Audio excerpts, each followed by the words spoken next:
Minamahal naming Kardinal, Cardinal Joe at Vincula, mga mahal kong kapatid na pari, mga minamahal na kasapi ng Legion of Mary mula sa iba't ibang parokya at iba't ibang probinsya. Sa ngalan po ng Kardinal ay malugod ko kayong tinatanggap dito sa Katedral ng Maynila. Welcome to the Mother Church. Palakpakan po natin ang bawat isa.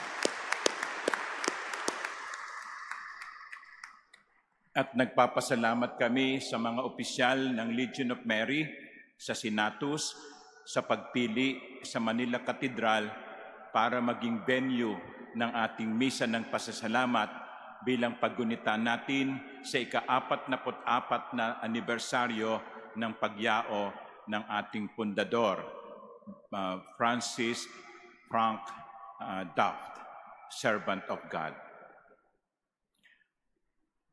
Mga minamahal kong kapatid, sa maraming Katoliko, kapag sinabing simbahan, ang agad na pumapasok sa kanilang isip ay ang gusali. Kaya kapag tinanong mo, nasaan ang simbahan?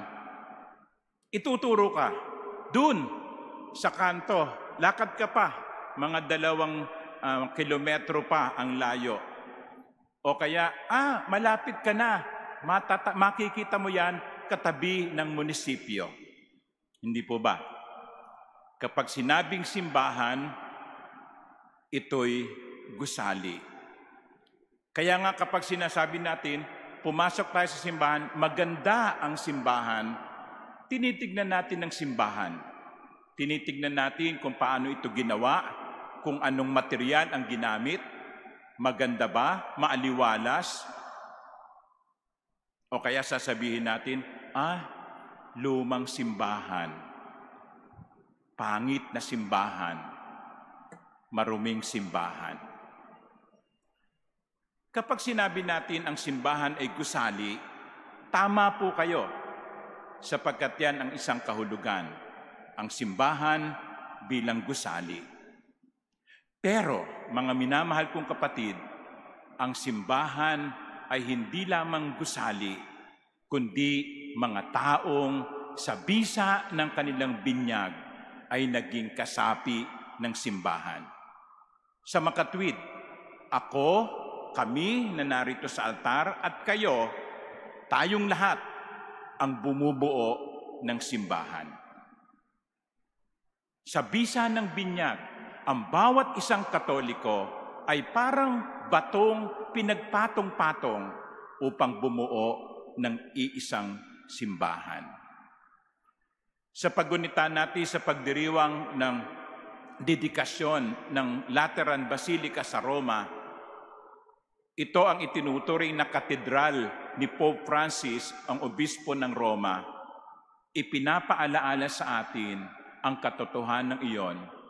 Ang simbahan ay ang gusali, ngunit ang simbahan din ay ang bayan ng Diyos.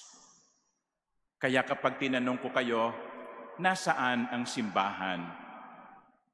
Ang dapat niyong isagot, ako, kami, ang simbahan. Sa makatwid, hindi lamang mga pari ang simbahan, hindi lamang mga madre ang simbahan, ako at kayo, tayo ang simbahan. Kaya, hindi ninyo pwedeng sabihin, nako, yung simbahan naman no? Hindi maayos, hindi maganda ang pagpapalakad. Huwag niyong kalilimutan, bahagi kayo ng simbahan.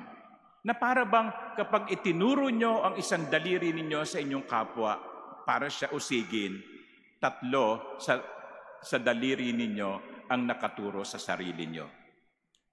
Uulitin ko, ako, tayo, ang simbahan.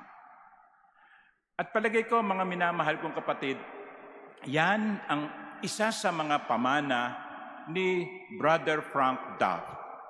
Nung itinayo niya ang Legion of Mary, batay sa organization ng Roman Legion, nais niyang ang mga kasapi nito ay pumunta sa mga lugar na hindi nararating ng mga pari.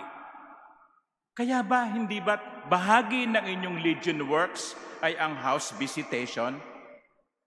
Hindi ba't nagpupunta kayo sa mga simbahan, sa mga bahay, tinatanong kung sila ay mga Katoliko, tinatanong ninyo upang kung sila ba'y nabinyagan na at ang mga anak nila ay nabinyagan na? Hindi ba't nagbabahay-bahay kayo para tignan kung meron pang mga mag-asawang nagsasamang hindi kasal at inaanyayahan ninyo silang tumanggap ng sakramento? Hindi ba't yan ang trabaho ng isang lehyonaryo? Bakit? Bakit ito naisip ni Brother Frank? Sapagkat gusto niyang ipadama na ang bawat isang Katoliko ay mahalaga.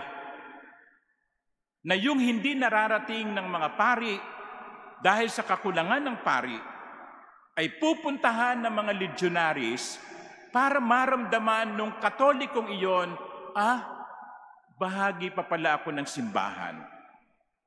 Pinagtsatsagaan ninyong puntahan ang bawat sulok ng parokya. Dala-dalawa, tatlo-tatlo, magkakabarkada, upang itong mga taong ito na hindi natin sasabihing taong simbahan sapagkat bihirang magsimba, ay dapat nating paalalahanan, Brad, sis, bahagi ka ng simbahan. Kaya, huwag kayong magsasawa. Huwag kayong tatamarin. Sapagkat kung meron mang isang pamana si Brother Frank, ito'y ang ipaalaala sa atin na ang mga nasa laylayan, ang mga nasa tabi, ay bahagi din ng simbahan. Kaya nagpapasalamat ako sa ngalan ng mga kura paroko ninyo sa mga ginagawa ninyo sa parokya upang ang mga kapatid natin ay akayin muli sa simbahang gusali at sa simbahang pamayanan.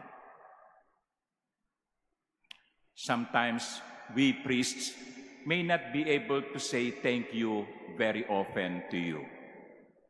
Sometimes you feel neglected by the parish priests. Hindi man lang kami binati, hindi man lang kami pinagmerienda, hindi man lang kami nginitian. But I tell you now, my dear legionaries, you perform a very important role in the church by making the Catholics, especially the unchurched, to feel that they belong. Kaya uulitin ko, huwag kayong magsasawa. Huwag kayong mapapagod. Huwag kayong susuko. Pero alam nyo, sa bandang huli, ito lang isang paalala. Bago kayo pumunta sa mga tao, huwag niyong kalimutang pumunta kay Jesus. Alam nyo, narinig ko lang, yung mga missionaries of charity, yung mga madre ni Mother Teresa, sabi ni Mother Teresa, before you go to the poor, go to Christ first.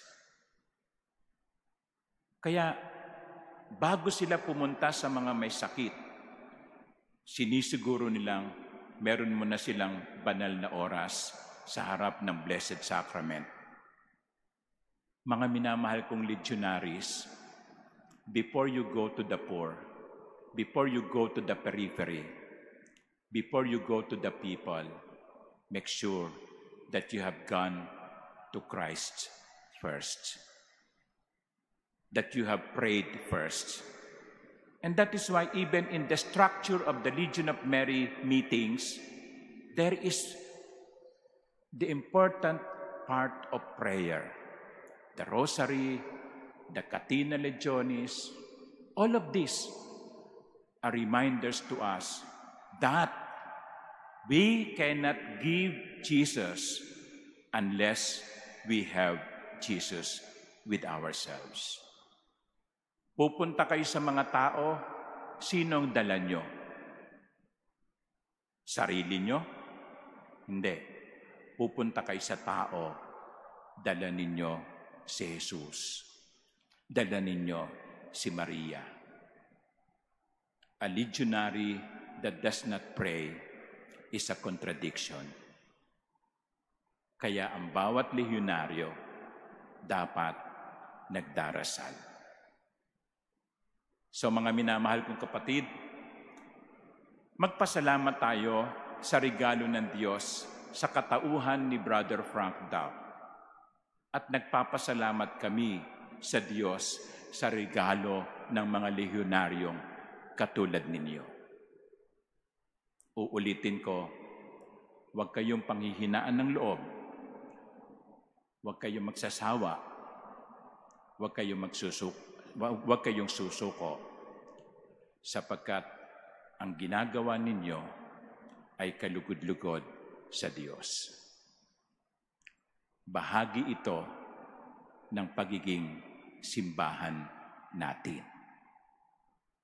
Tayo ang simbahan.